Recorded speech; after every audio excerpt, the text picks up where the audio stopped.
My goodness, it's the greatest time of the week. 11 a.m. Pacific time, 2 p.m. Eastern time, somewhere in the middle. It's 1:42. I don't know. Today is one of these special days of this. This is the roadblock removal for speakers and coaches. We are live on We're not live on Instagram. We're live on Facebook, LinkedIn, YouTube. If you want to join us in here, you can. It's joinraylive.com. Today is my birthday edition on this. So we have candles. No, we don't. I'm just going to talk about it. That's what we're going to do today. But we have a fabulous guest. I want to bring the joy, bring the love to everybody here. And we have a fabulous guest waiting back there.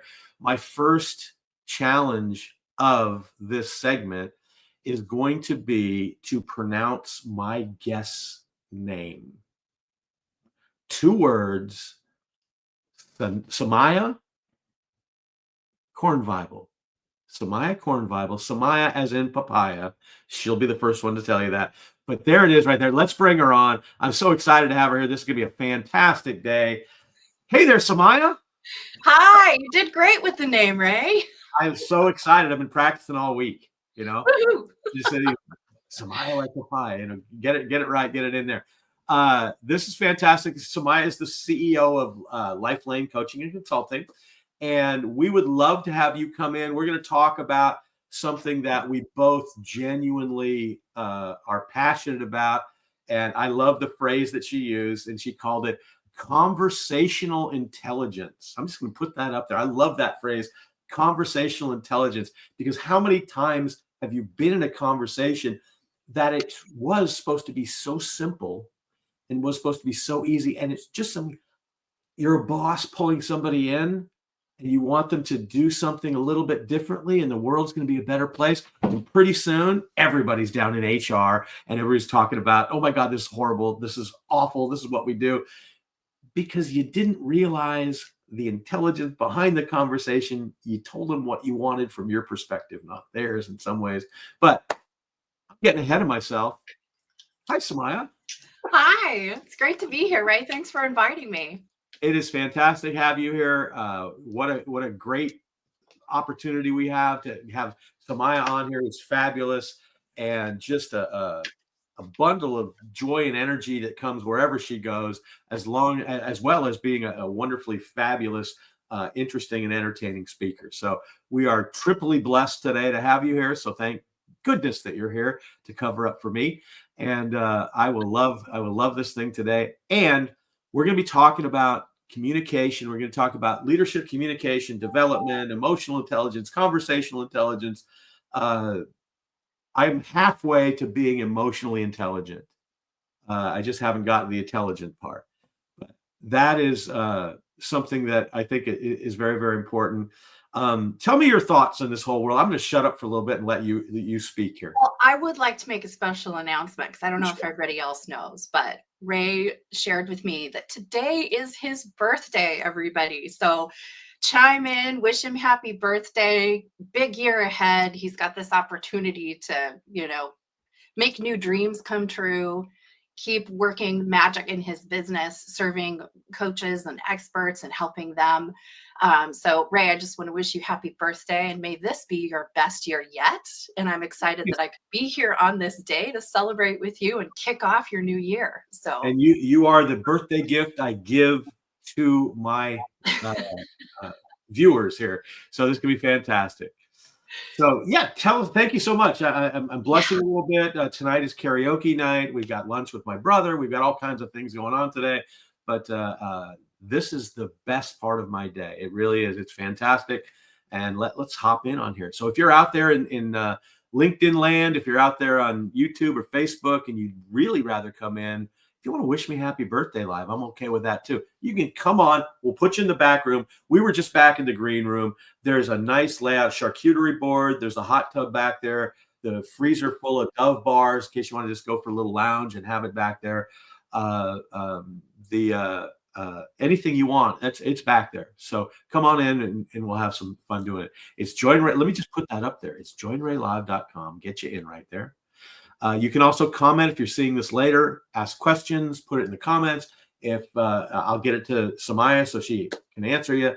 And of questions of me, I'll get back to you with that. So that happens a lot too. People see this later. We do it with that. We clip it up. We put it out there. You're going to be up here for a week, Samia. You didn't warn me about that. No, I'm just kidding. Tell me about common mistakes leaders make, or just speakers or coaches in general. What do they make? What's some common mistakes people make that really run them into hot water very quickly? Well, so it's very interesting. So, conversational intelligence, by the way, is an amazing body of work that I was gifted to learn from another amazing coach named Judith E. Glazer.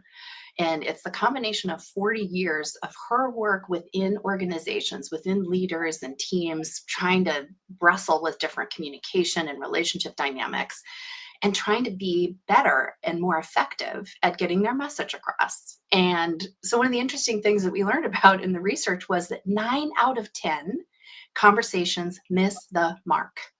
9 out of 10. Now, what does that mean? That means, to your point, that there are common mistakes that people are making and assumptions they're making about the fact that they think the conversation is about one thing, but their listener, their audience, is having a completely different experience. Mm-hmm. And so that's why it misses the mark. The speaker thinks, oh, this is what we're talking about. This is how well I did. But then when you talk to the audience, they have different insights. They have different experiences of the words that you use, the energy that you brought the message out with, where you started from and where you helped them get to by the end of the conversation. So it's very common that people will assume, oh yeah, okay, yeah, everybody's tracking with me.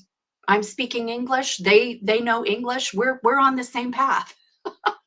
So that's one of the first things I love to talk about with my leaders when they're coming to me is, what are some of the assumptions that you're making about the conversations you're having and about the experience that people are having with you as you're asking questions, as you're, sharing your expertise and your leadership knowledge? And how do you know that what you've said has actually landed with your audience? And a lot of times they're realizing, oh, well, it's because I saw their body language. And to me, that meant this. They were nodding their head. So that meant they agree, right? Well, maybe. There's a chance. But they also may be trying to just process and absorb what you're saying. And they may just be nodding because they're tracking with you. They may not necessarily agree. So it's very important that I help people start to move away from those assumptions and into being able to ask really powerful, open-ended questions, and also help them become better listeners, to listen to what's not being said, to not making those assumptions and assuming that they know exactly what's happening, but to rather inquire by asking a very open-ended question so that they can give their audience a chance to respond back and let them know what's really going on in their heads. That's really fascinating, and I'd love to kind of get into some specific examples of that, because I'm thinking of a few right now that I see people do all the time, and a lot of the kind of mistakes, and I don't really want to call them mistakes, because it's just things that we do, because a lot of times we're not trying to do what happens in the end result of this. A lot of it comes from trying to be polite and not upset people. Right. And when, for example, what I notice all the time with people is if they disagree with you, they will say, they're trying to be polite and say, well, I don't believe that. So what they'll say is, well, I think. And when they say, I think, what comes out of the mouth to the rest of the people is, hey, dummy, I'm smarter than you. And we take that. The other person's trying to be gracious about it, where if they said, that is a whole bunch of hogwash, then you go, oh, then you know where they stand. But now they're politely, it's almost like they're on a downhill plane in this conversation. And I think that's part of it too. What's the plane of the conversation you is? Are you speaking as equals? Or is it, am I sucking up to you or cowing down to you? And this is, I love see, this conversation I've been looking forward to, because she knows so much stuff that she's learned from like brilliant people. And I've learned so much stuff that I've learned from surviving in comedy clubs as a leader in the world of customer service and all these things. So I know the resultant good way to do it based on 57 failures and a couple of slappings around. And so it's like book smart, street smart. And I go, this is going to be a great talk today. And all these little things you pick up. Like I look at this little area right here. The glabella is actually the official name. And when you do this, that's gravity defying behavior. You had to work to do that. That's actually a good sign if I make you do that. That's excitement. If it drops a little bit or stays even, I confused you and you won't tell me. So these are little things that I know, but let's talk about some things that you see all the time. Let's talk specific examples on this. We'll give people a few tips they can walk away with. Yeah, so I love that, Ray. I think it is important that we a lot of times need to start with real-time experience to really lock this in, because part of conversational intelligence is based on some of the more academic learning that Judith and many of my coaching colleagues have done over the last several years that conversational intelligence has been out in the world. But what really makes it stick is by each of us going into the places where we're having these conversations and just being very open and receptive to our partners, to looking at their facial expressions and their body language, paying attention to some of those cues, and then pairing it up with some neuroscience or brain science insights that help us understand, like when you're making those facial expressions, some of that research is showing us, oh, that person might be tapping into their limbic brain, for example, if they're getting more emotional about something. So something that you've said or how you've said it may be tapping into that part of their brain. And so it's making them more emotional or have, context from emotional experiences they had in the past that somehow it's coming up and it might be confusing them. So being able to tune into that can be really important, because then it helps you navigate the conversation with what's happening in real time. So you can't always stay up in the theory. You need to stay into being present with the people that you're connecting with, because that's what it's really all about. And being able to say things like, oh, wow, Ray, I watched your face just change right now. Your brow kind of furrowed, your eyes got a little small. Did I just say something what just happened there? And see how open and neutral that question is. And I'm asking with curiosity, not with criticism. Yeah. I'm curious, what happened for you just now? So now because I've opened the question up, now you have space in the conversation to explore, because you may not even realize you made that face. Yeah. Right?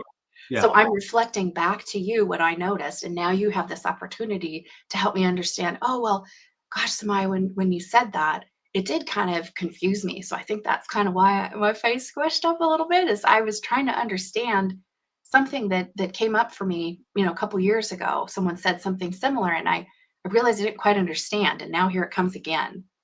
So it's like, oh, great. Well, can I clarify something for you? And then this takes the conversation in a different direction, but it gives more definition and more of a co-creative experience to understand the meaning that we're trying to create with each other. As opposed to, oh, I just see that facial expression. I make up a story in my own head. Oh, yeah, he doesn't like what I'm saying. So now I'm going to try to tell him more and convince him. And this changes the energy of the conversation, because now instead of maybe exchanging some information, now I feel like I have to position myself to convince you. And that's going to change the whole dynamic of the conversation. Would it be fair to say you're what that does is it builds a bridge between the two people, so now they can have a conversation versus the wonder or the kind of stank eye. Yes. Stank eye is a technical term, by the way. So that's scientifically researched, the stank eye. Yes. And one of the things, and maybe I'll throw a couple of real world things that I've noticed, and you tell me why. Yeah, sure. So one of the things that I'm my native genius, I connect quickly. I can connect with anybody. I can get into a conversation. I can wind up inside a room, a building, a sales situation, anything. I just do it. And I kind of reverse engineered it. And I looked at different things and why it works for me and how you can use that. And one of the things that I believe that we do is when we talk to strangers, when we're trying to sell our companies and ourselves, really everything in life is sales. You ask for a date, it's a sale. You're trying to get the customer service to do something, that's a sale. And so it's always about you're trying to get something that you want that helps both parties is the perfect scenario, right? Right. And when we first meet a stranger, we treat them very politely, almost to the point where we build a wall in front of them. And I'll use an example of that if a stranger comes up and asks you a question, um, can I ask you a question? What you naturally do, most people, is they'll go, okay. Yeah. That move right there. They will pull their head down, they pull their chin down a little bit, which is a limbic response, right? Yes. And this is the most vulnerable area of our body. And so we are protecting it and pulling away from this potential threat. Where if you said that as a statement, that doesn't happen. I have the craziest question. What is it? So creating curiosity instead of, because I believe that if we talk to strangers as if they're our friends, they will talk to us as if we are their friends. Exactly. And Exactly. friends ask questions because when you first meet a stranger, you don't have permission to ask questions yet. You have to build the right to ask questions.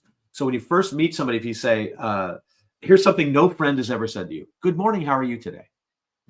If you say that to me, I know you don't know me very well. So I immediately kind of put a little wall up. And that's what we do all the time with our strangers. If we create curiosity through using relevant and specific examples, then that spells curse, by the way. Then we create this kind of lean in factor with people versus, okay, what do you want? I don't know you yet. I'm a little leery. Yes. And that's completely avoidable. Yes. Now, Also, when we're using our bodies, our voice, where our eyes are looking, and also the quality of our gaze, right? Because I could be looking at you like this, yeah, or I could be looking at you like this. You yeah, feel the difference. So it's important to pay attention. And so a lot of times, one of the things we're working on in conversational intelligence is we're helping people get very intentional with what is it that you want to say? Why are you saying it? Who are you saying it to? Like, let's think this through instead of just thinking you're just going to keep spouting off and hmm, not paying attention to the nuances of different examples. So, if you want to ask a stranger a question and you want them to have a more receptive response, then you do need to pay attention to the fact that if you lean in too much and you haven't built enough rapport and you don't really know what your intention is, the person's going to pick up on that. They have heart coherence. Your heart actually has intelligence to it, and it will pick up on that fact. And that's part of why the body will react like you said, Ray. It will okay, pull back, it will protect the most vulnerable part because we need to assess, is this a threat? Is this question going to expose us? Or is it something that can lead to greater connection, knowledge sharing, discovering something together? So it's important to pay attention to that. And when people can feel you have good intentions and you're showcasing your body language and your focus that you're staying open, you're calm, and you're curious, like you that's a really important element of it, curious, instead of thinking you already have the answer. Because humans are really love to have the answer, and leaders in particular can get addicted to being right. They think they have to have all the answers, but they're not right all the time. And actually, people don't expect them to have all of the answers all of the time. That's just something they seemed to pick up on. So when you can actually open with questions and with sharing something more about you, you create a place where it's safe for that person to share more about themselves. And so if you come in and you're like, so can I ask you a question? And it sounds kind of hesitant, that will also make them feel hesitant, right? Because we have mirror neurons. in our system that are constantly scanning the environment around us, especially when we're in contact with each other, and we are mirroring each other. We're picking up on different nuances in the body and the facial expression and the energy, and we will mirror each other. So if you want the person to be relaxed and be excited to answer your question, then you being able to bring that kind of energy in your body, in your voice, in your gaze will make a huge difference to helping them feel more comfortable and open to ask the question. It also can help if you're revealing something about yourself first, because you are, as you ask them a question and they're going to give you something, you've already been giving them something. So you're indicating, I'm here to exchange versus I need something from you. Yeah, and human beings are a little bit hardwired to. There's kind of 4 questions. I call them 4 triggers. There's 4 questions that if I click them off in your head when I am standing there and you don't know me, the odds of me getting to know you drop tremendously. And that's, who are you? Why are you here? How long are you going to stay? Are you friend or foe? If I don't get you to ask those questions, I can stay as long as I'm interesting. Mm-hmm. And the thing about questions is they show questions are almost statements are confident. They're calm, they're easy, they're confident, they show control. Questions are discomfort and uneasy. And so you paint this picture of something that you're trying not to be. But we think that's the right way to do it because we've been told this, or and salespeople all the time, you have to ask questions. Well, you have to earn the right to ask questions. And most things can be reframed into a statement versus a question, because the question right away creates that dis-ease, which I don't know any other way to say it. It sounds like disease, but it's dis-ease. Yes. Or an uneasiness. Yeah. And, I think part of that, Ray, is because, you mentioned control in statements, right? And when we make a statement, our voice, carries from beginning to end, and there's a definitive stop after a statement. When we ask a question, we're opening up the conversational space, and so we're ending on an up note, indicating that there's space. So what is that about? There's openness for someone to come into the conversation and share something. So and I would we don't have control when there's the question, because we're asking the question. And when you ask the question well, which well means that you are actually genuinely inviting your conversational partner to engage with you. You're not asking the loaded question, which you think you already know the answer to. Big difference. And especially with salespeople, I'm sure you encounter that all the time, teaching them to ask questions a little differently so they don't sound so knowledgeable that there's no space for their customer to share their expertise and to connect with them and what they really need.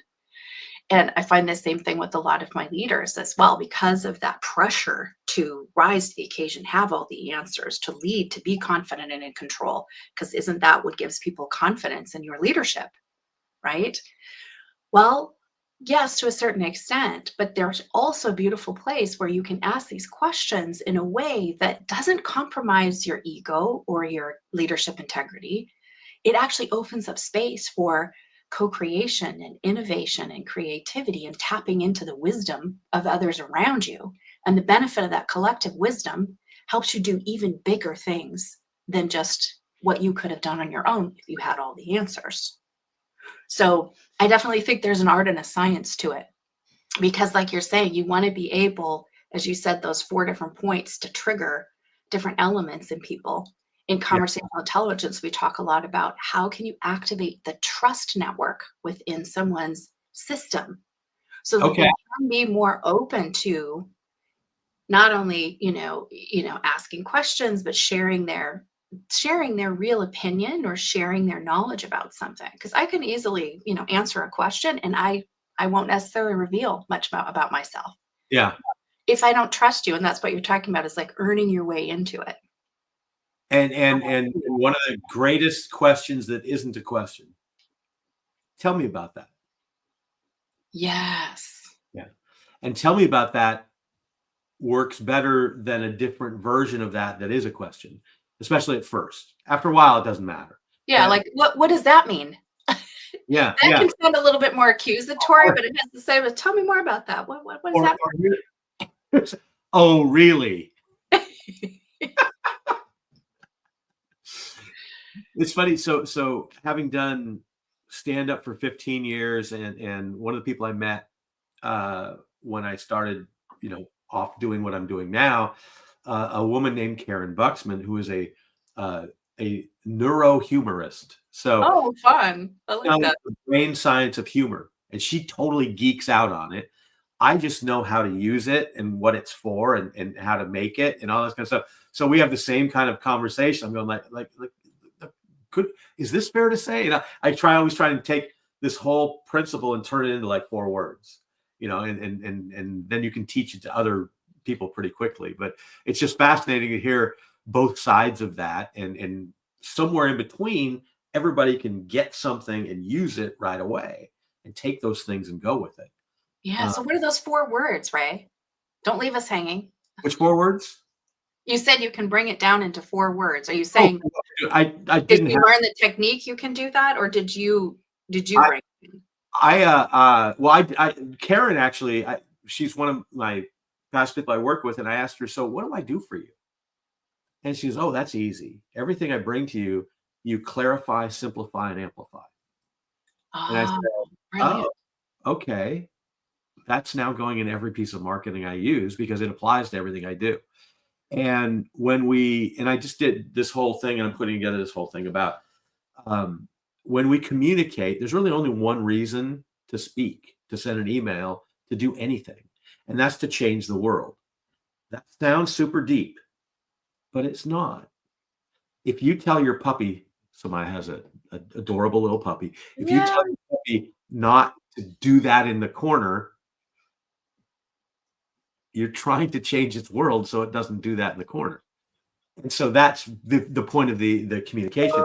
Well, we don't take the time to sit before we speak or sit before we communicate and ask ourselves, because the question that you really want to know out of this communication, what do I want the other person to do, think, or feel after we're done? And I have to be able to say that in 10 words or less.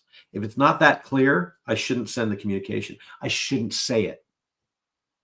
I shouldn't do those kind of things. So that's what clarify is. Simplify is take the 8 words you're about to give me and turn it into 3. We use words to be polite. And when we use words to be polite and fluffy, that takes away the impact of our statement.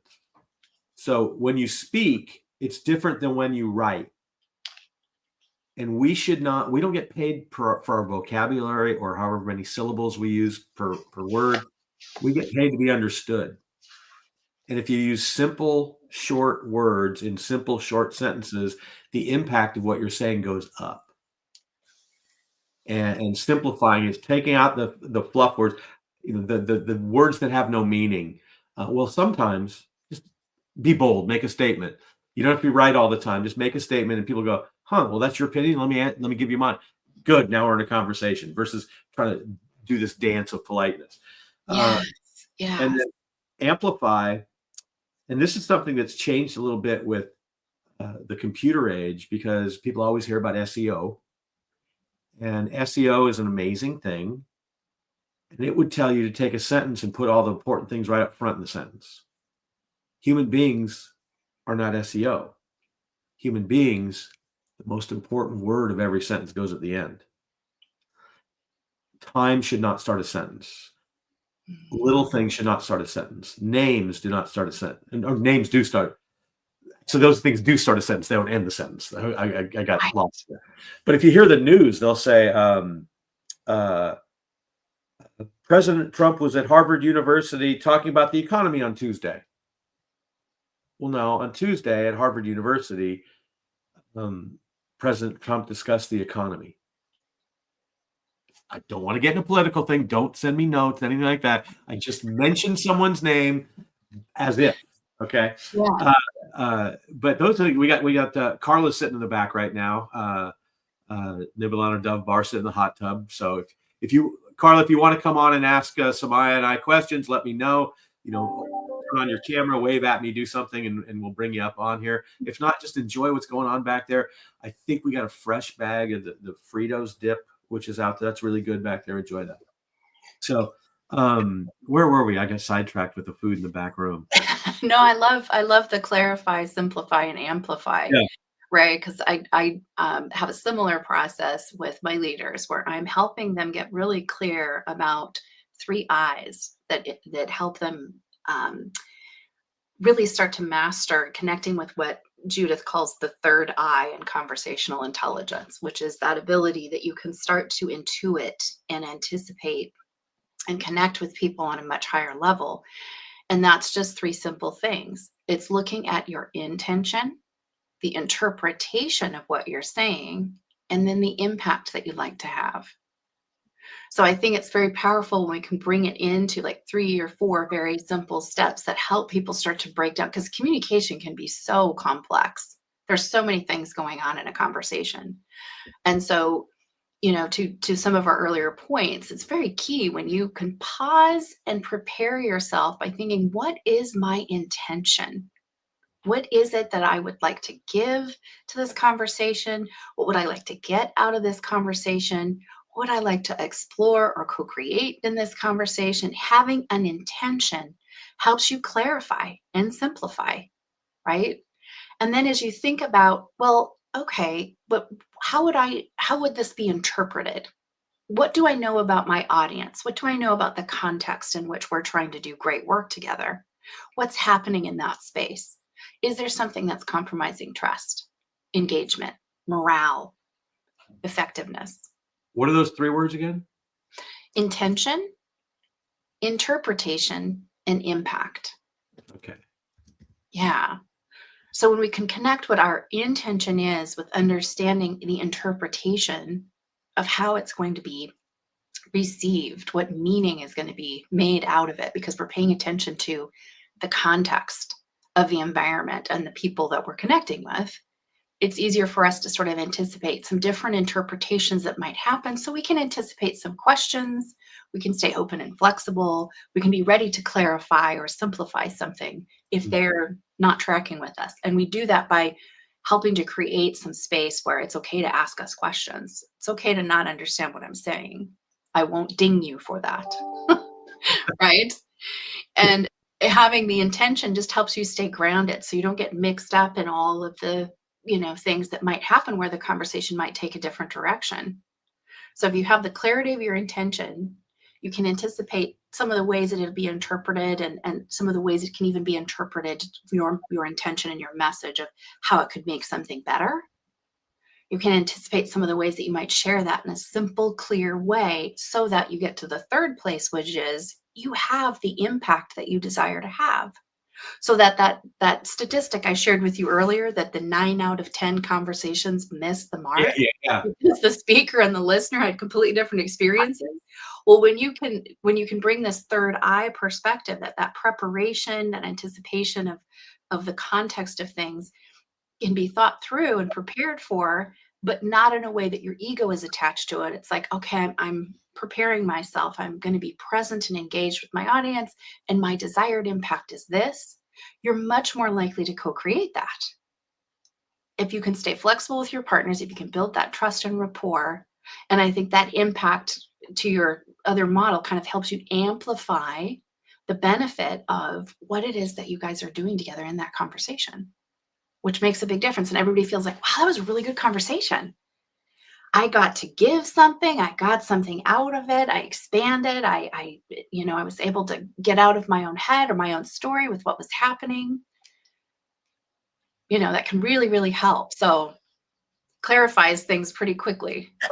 And it's one of those. So one of these great studies that I don't know exactly the numbers of, but it just kind of speaks to that. They asked the bosses, are you doing a good job communicating? I think the number was 87% said yes. Then they asked the people they were communicating to, are the bosses doing a good job communicating? Around 50% said yes. And so that's a disconnect. Now, I have figured out a forward phrase that would wrap up some of the stuff that you talked about earlier today, and see what you think about this. Mansplaining is not good. Agreed. How's that? And why is it not good? Don't go farther than that. I just wrapped it up. For all of you thinking about mansplaining right now, just friends don't let friends mansplain. Exactly. It's hard sometimes because we think we're fixing things. It's like there used to be this cooking level called simmer until we had a microwave.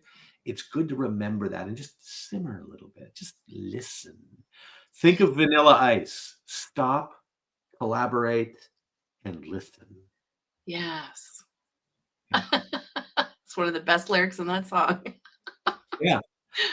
Actually, I had customer service people, and as a joke, I gave them pictures of Vanilla Ice, and I said, when people come with a complaint, do not try and fix their problem. I want you to think like Vanilla Ice. Just stop, collaborate, and listen. And they bought into it because they would walk away and they go, yo, let's kick it. Someone would walk in with a problem and then they turn the other way and go, yo, let's kick it. And they would start saying phrases out of that song as part of what they're doing. And I'm going, oh my God, I rolled it out to everybody. It's one of those, here's a joke. Oh, it works. And that's kind of, that my leadership style. I'm like, oh, this worked. All right, we'll do it again. Yes. Well, and I think it's important to take a step back and to realize, why did that work? Or why did that not work? Right? Why does mansplaining not work? Because it's taking up space in the conversation. It's repeating something that someone else has already said, and then you're saying it in a way that makes it look like you deserve the credit. That's not integrity in the conversational space, and that's why it rubs so many people the wrong way. And to your point, sometimes the man is trying to make a contribution to the conversation, but they're not. It's all I know how to do.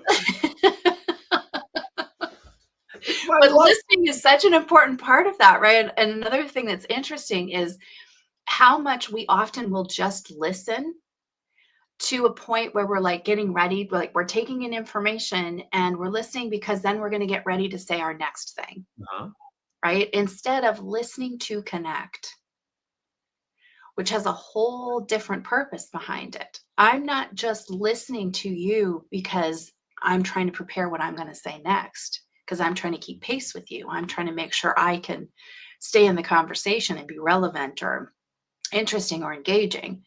I actually can listen to connect with you, to get out of my own head and my own reality and take a little trip into yours by deeply listening to, what are you saying? Why are you saying that? Why is that important to you? What does that mean to you? And being able to reach across energetically the conversational space between us and form a bridge, because you can tell when someone is deeply listening to you. This is why active listening, empathetic listening, these are all aspects of listening to connect with someone versus just listening to get information to then relay information back to someone else. That keeps someone in a level 1 conversation where everything is just very transactional. And we're just listening to each other to get the information we need to keep ping-ponging it back and forth. Well, if we stay in that level all the time, we're not really leading. We're not doing great customer service. We're not coaching and consulting and connecting with people in meaningful ways. We're just staying very transactional. And the cool thing is, as humans have been wired to do so much more than that. We can go other places because we can build trust and rapport. We can listen to each other in a deeper way. And we can start to move into places where we can actually go to level 2, which is more about, sharing our opinions, talking about our expertise and our influence and positioning and working things through and kind of, engaging more in conversation that's more dynamic. But we need to have more trust with each other in order to do that. We need to listen to each other differently. And then if you can keep doing things well and keep building the trust and rapport and create more space for each other, you can go to level 3, which is about sharing and discovering new things, innovating, co-creating, partnership on the highest level, and more of a we perspective to everything you're doing, because it's not just about me and what I get out of it. It's not just about you and what you get out of it. It's what do we mutually create with each other. How do you crack stubborn people? I get really curious about where they are in the conversation, or just, in their own understanding of what's happening. And I don't judge them first and foremost. I get curious. And so I'll observe, I'll listen in a different way. I'll ask them questions. I'll, maybe share a little bit more information and just kind of see, why are they being stubborn? So, What value is that? Yeah. I think you said something that I just want to highlight for everybody, because I think it's a forward phrase that I think if that's all you took out of this conversation, you would move to the next level of something, and that's don't judge, be curious. Yes. And those 4 words, just those jumped out when you said them, and it's like going, oh, I don't know if you use that for anything, or is that a common thing that you do, but that hits. That's one of those that's like a country music chart topper ready to happen. Yeah, right. I would think because the coach training that I've done, and then also as I step further and further into the amazing research and application, real-time case studies and application, and then using it with my clients, the conversational intelligence and the way that our brains are wired, and how when we can stay curious as opposed to flipping into judgment and criticism, which means we figured it all out. We've assessed the situation, and now we're judging it right, wrong, indifferent, whatnot. That shuts down our ability to truly connect with other people. It shuts down people can feel that, and they feel that there's a lack of receptivity. So they're less likely to share their true opinion of something, or their honest question of something they don't understand, or something they're super curious about and they wish they could talk to somebody about it. So you need to, it's an opportunity when you decide to keep looking at, how am I listening to people? How am I talking to people? How could I start raising my conversational intelligence? It's being able to tap into that.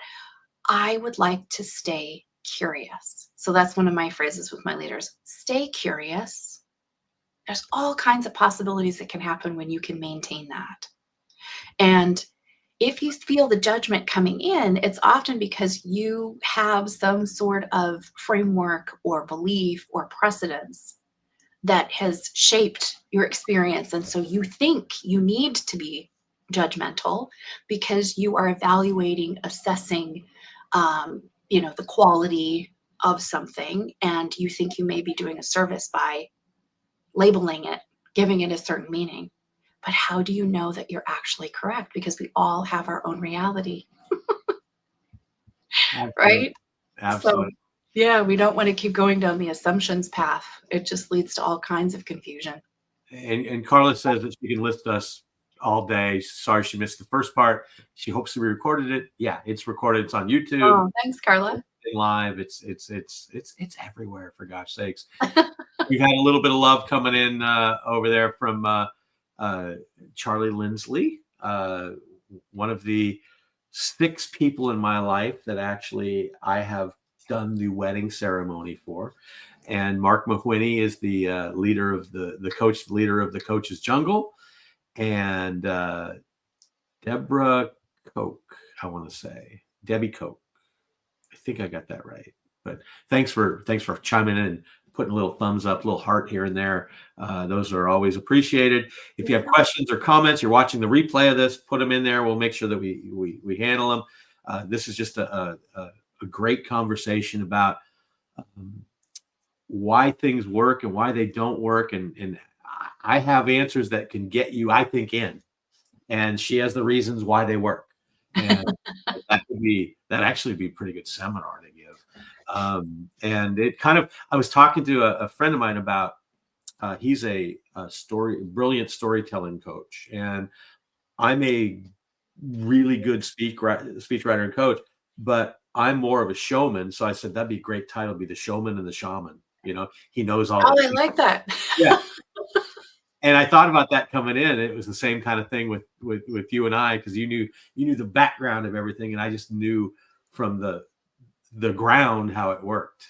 And Yes. it's I know. always I think it's a really fun combination because you can ask questions, you can share information, you have these different experiences that have, we're both very curious about how can we keep, a conversation alive and meaningful, for both parties. Where does this lead us? And it's the backbone of our relationships.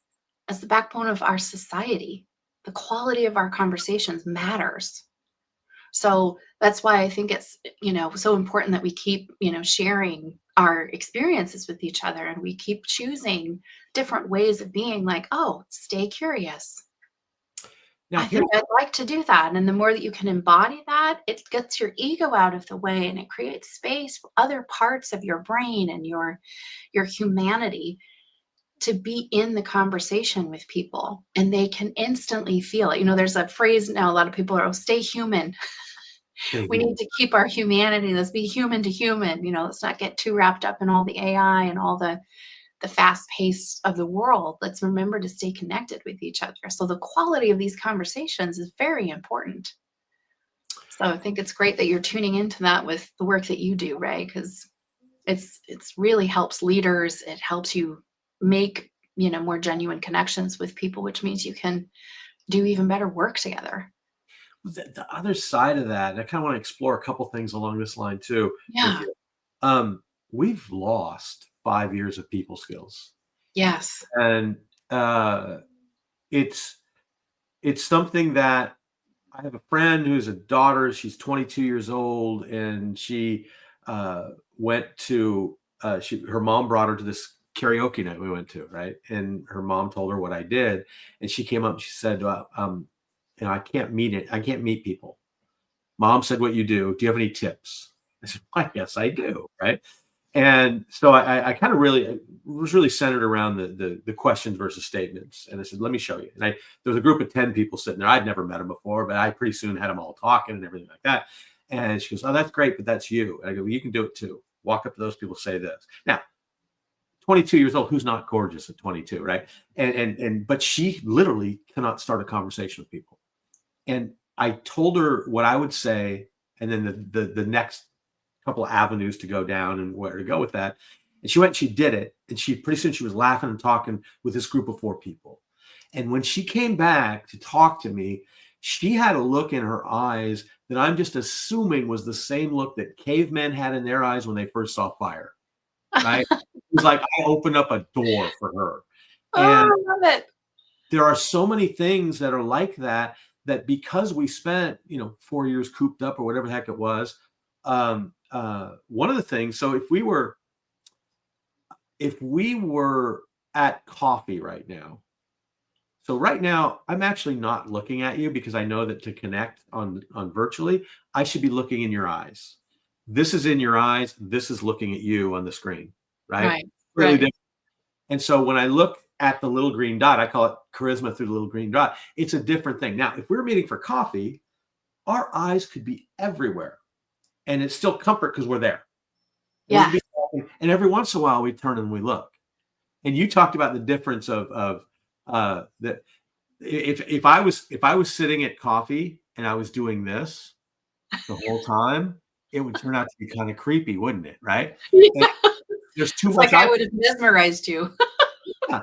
But on Zoom, it's okay because it's like you're on TV, and we're fighting the cats, the refrigerator, whatever sounds that come on, the car passing by, the bird. These things are things that we fight for. So we have to learn how to be charismatic through the little green dot, and it's different. It is 100% different. One of the things that we trust in each other are our hands. There's a bunch of reasons why people say, hey, show me your hands. Because if I can see hands show comfort, and hands and show confidence.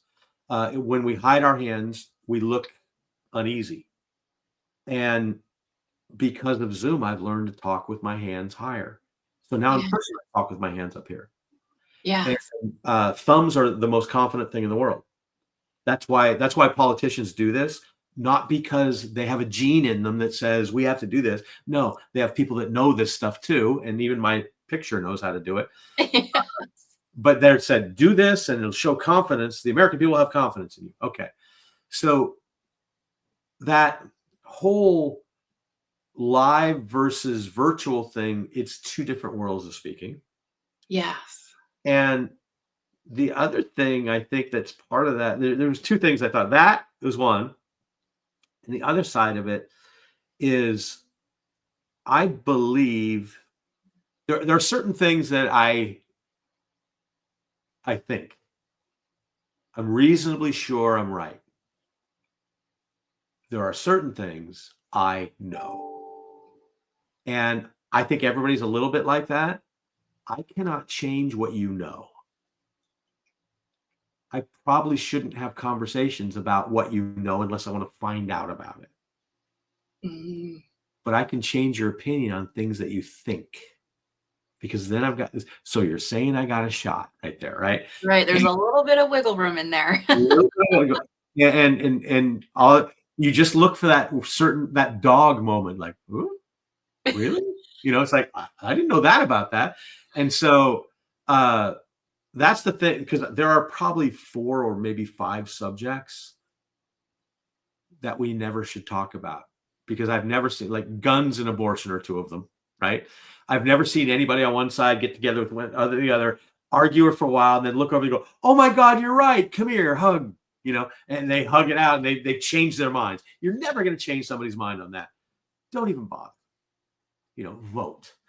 That's it. That's all you can do is vote on that. Right. But if people are on the fence, then you got a shot. You can do that. So those type of communications virtually, and I kind of, maybe I'm obsessed with stubborn people today. Right. Maybe it's because I'm a Taurus, and it's my birthday, and so there is part of what's going on with the. Maybe that's where the stubborn thing came in. I go, well, Taurus, bull. Okay, we'll talk about being the bull. So what do you think about the authenticity of virtual conversation, as well as having a conversation that it's not going to be a conversation, it's going to be a one-way diatribe? How do you handle those? Oh, so 2 totally different scenarios there. So I throw you a whole cornucopia. yeah. Multi-syllabic words instead of words of one sound. Okay. Yeah. No, so the first picture that you're painting. So thanks for sharing your insights, right, about like what you've learned through, the virtual experience. So I think it's important we keep sharing that with each other, because Mhm. as we can see, we have opportunities to meet in person again. And I think that we all need to keep, engaging in that, so we can re-engage our communication skills, our relationship skills, and just keep strengthening the fabric of our communities by doing that, by being present.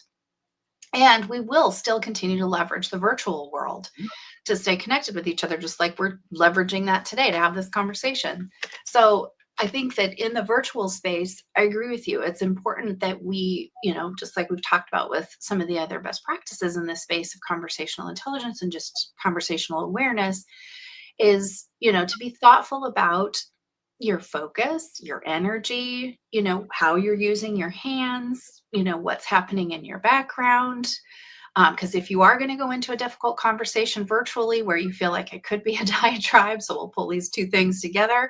I'm very thoughtful about, okay, if this is going to be a challenging conversation, because I'm, going to be, it's a one-way conversation most likely, because this person needs to talk to me about something that they're really fired up about.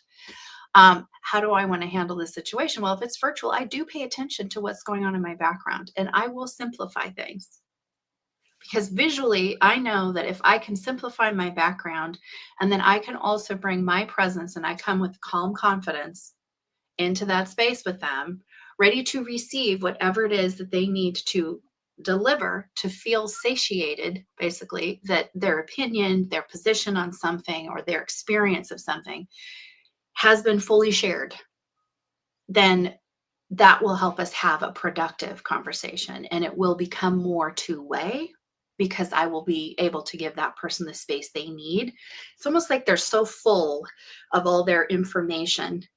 And if you don't let them have a space to channel it out, there is no way to reach them, because they will have a resistance and a skepticism about their energy. They will not be able to take any more information in because they're so full of their own story.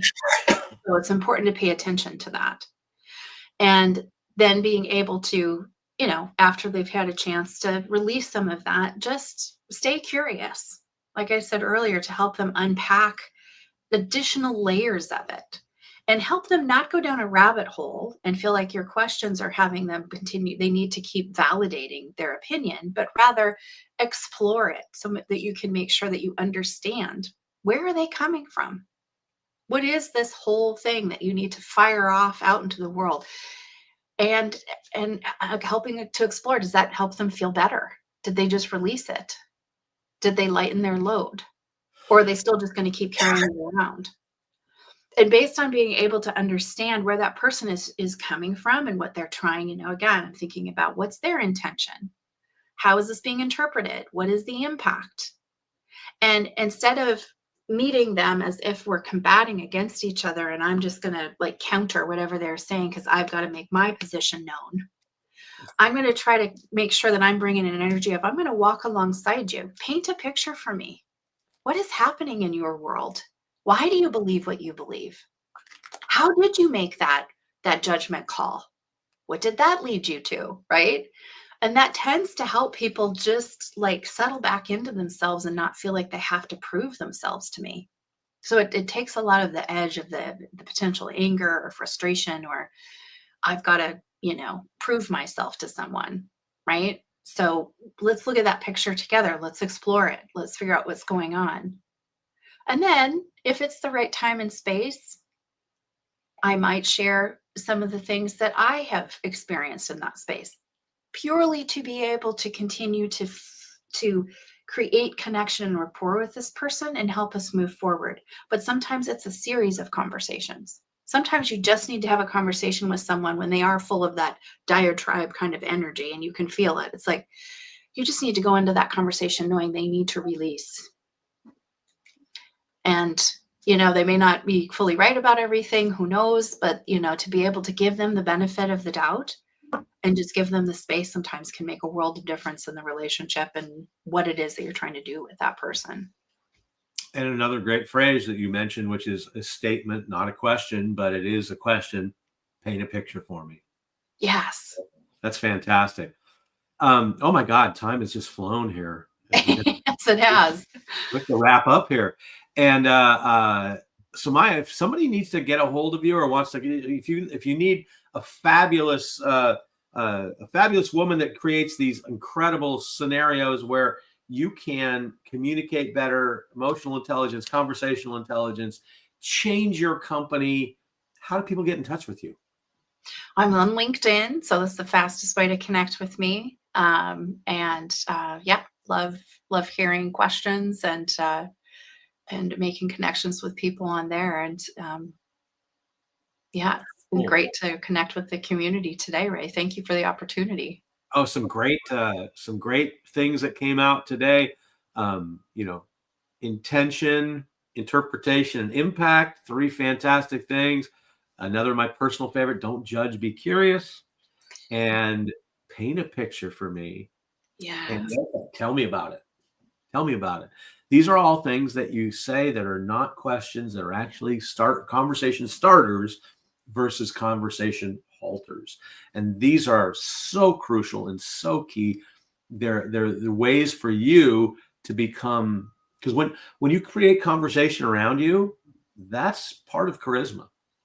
And you become more charismatic. Charisma is something you can learn. It's not something that's inside of you. It's not a gift. It's not magical. It's a step-by-step thing that you can learn. And these are some simple ways that we've helped you become more charismatic today. Yeah, and Ray, I have a wonderful program called Conversational Intelligence for Leaders and Teams. And so a lot of folks that come to me that are specifically looking for how to become more effective communicators and thereby become more effective leaders, I invite them into that program so that we can start to see what are their specific scenarios, what are they working with their teams, their organizations, their customers, and helping them to tailor their experiences and learn some of the conversational intelligence skills and conversational awareness that will help them to progressively raise their conversational intelligence and thereby increase their leadership impact. So yeah. I guarantee if you could pop up your communication skills and raise your conversational intelligence, if it isn't like a 10 or 15% jump, Yes. that's going to add probably 30% to your productivity with that. Absolutely. Easily. So Samia Kornweibel is worth every cent you should give her, and you should give her more. I'm sure she's undercharging because that's what we do with our native genius right there. But it's been fantastic to have you. Maybe this will be the first of many. Who knows? I want to thank Carla. Has pretty much ransacked the green room from all the food that's in there. Great. She took you up on your invitation. Go, Carla. 100%. Those of you that saw us on LinkedIn, on Facebook, on YouTube, if you're watching a clip, thank you so much. Keep sharing and liking and doing all those kind of good things. Love to have it there. We got a quick little, who else is in there? Oh, Misako. Misako's up there. I think she's up your neck of the woods as well. So she's a fantastic person as well. And I want to thank for having you here. This is the Wednesday workshop, roadblock removal for coaches and speakers. Hopefully we helped you out a little bit with something so you can take away and make your life a little bit easier. If you need to talk to me, 15 minutes, I can change something you're working on in 15 minutes. I can guarantee that pretty much. I used to charge for it and guarantee it, and I never had to give money back. So I said, if I can't change in 15 minutes, I'll give you your money back right now. But I never, ever gave that money back. But since you're watching this thing, find my calendar, click on it. Boom, there it is. I'll put it in the links later, but not now because I don't have it on my little board. Cool. All right. Thank you, everybody. It's been fantastic. Misako says, happy birthday. Thank you so much. We'll put that up there. Yay. That's very cool. Thanks for adding to the celebration, Misako. Thank you both. Yep, she's amazing. Samia is amazing. The world is an amazing place. Keep moving forward. Have fun with it. Stay curious, my friends. Stay curious. Exactly. Thanks, Ray. We'll talk to you later.